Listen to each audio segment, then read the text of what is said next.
আসসালামু আলাইকুম everyone, welcome back to my channel Shila Rahi kitchen. আশা করছি আমার সকল বন্ধুরা যে যেখান থেকে এই ভিডিও দেখছো সকলে খুব ভালো আছো। আমিও খুব ভালো আছি আল্লাহর রহমতে আর তোমাদের ভালোবাসাই।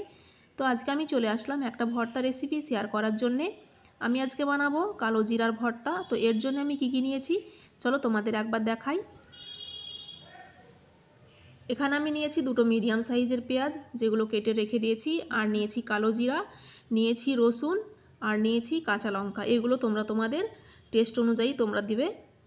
ভিডিওটা তোমরা সম্পূর্ণ ওয়াচ করবে, কেউ স্কিপ করবে না। এইগুলোকে এবার আমি হালকা করে ভেজে নেব, যার জন্য একটা পরিষ্কার কড়াই আমি গ্যাসের উপর বসিয়ে দিয়েছি। এবার এখানে আমি দিয়ে দেব সর্ষের তেল। এই তেলটা গরম হয়ে আসলে এবার এইগুলো সব আমি একসঙ্গে ভেজে নেব।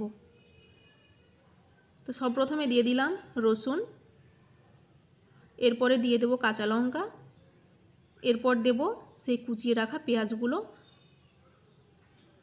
এবার এইগুলো আমি একসঙ্গে হালকা লাল করে ভেজে নেব, বেশি পুড়িয়ে ফেলবো না, একদম হালকা করে ভাজতে হবে। এই যে দেখতে পাচ্ছ এগুলো কিন্তু আমার ভাজা হয়ে গেছে, তোমরা দেখেই বুঝতে পারছো আমি খুব বেশি লাল করিনি। এবার এই পেঁয়াজগুলো আমি একটা প্লেটের মধ্যে উঠিয়ে রেখে দেব। এখানে লঙ্কা, পেঁয়াজ এবং রসুনগুলো তোমরা কম বেশি করে নিতে পারো, মানে পরিমাণটা তোমরা কম করে দিতে পারো। আমি একটু ঝাল ঝাল করব বলে একটু বেশি দিয়েছি। যে দেখতেই পাচ্ছ আমি সবগুলো এই প্লেটের মধ্যে উঠিয়ে রেখে দিলাম। এবার যে কালো জিরাগুলো তোমাদের দেখালাম সেগুলো আমি ভেজে নেব। আর কালো জিরাগুলো আগের থেকে জল দিয়ে পরিষ্কার করে ধুয়ে আমি রোদ্রে শুকিয়ে নিয়েছি, তোমরাও সেটাই করবে। কেননা কালো জিরার মধ্যে অনেক রকম ডাস্ট থাকে, যার কারণে ধুয়ে নিতে হবে। এরপরে সেই ওই কড়াইটাই আবারও গ্যাসের উপর বসিয়ে দিয়ে এই কালো জিরাগুলো এবার ভেজে নেব। আর হ্যাঁ, তোমাদের আরেকটা কথা বলি, এই কালো জিরা যেহেতু কালো, তাই এটা কতটা ভাজা হলো বা হলো না সেটা কিন্তু আমরা অনেকেই বুঝতে পারি না।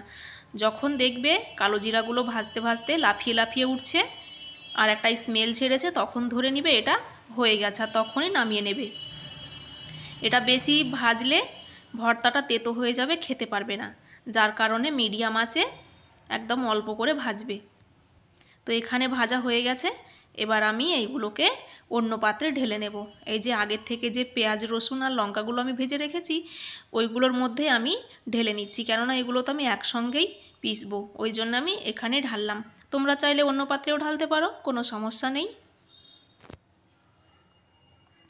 এবার এখানে আমি একটা নিয়ে নিয়েছি শিলনোড়া, আর আমি এটার মধ্যেই আজকে ভর্তাটা পিষে বানাবো।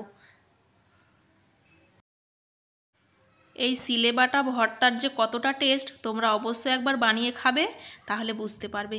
মিক্সিতে তো আমরা অনেক কিছুই পিষি, কিন্তু মিক্সির পিষার থেকে এই যে হাতে যে আমরা মশলা বাটি এটার কিন্তু স্বাদ অনেক অনেক বেশি। অবশ্যই এটাও আমার ইউজ করা হয় না, এই কালো জিরা ভর্তার জন্যে আমি এটা আবারও বের করেছি। তো এভাবে আমি পিষে নেব।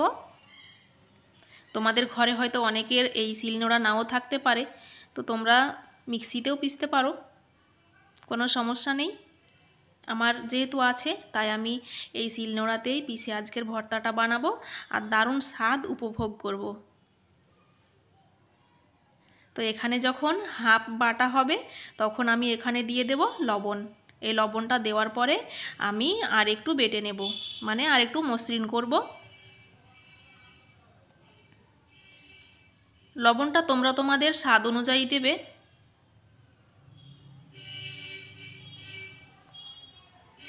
এখানে বাটা কমপ্লিট হয়ে গেছে, এবার আমি এগুলোকে ভালো করে উঠিয়ে নেব।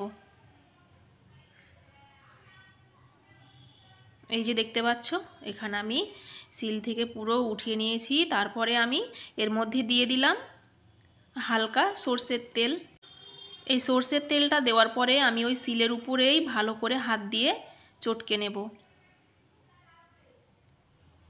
আর লবণটা তোমরা একবার টেস্ট করে নেবে ঠিক আছে কি না। আমার তো পারফেক্ট আছে, আমার আর লাগবে না।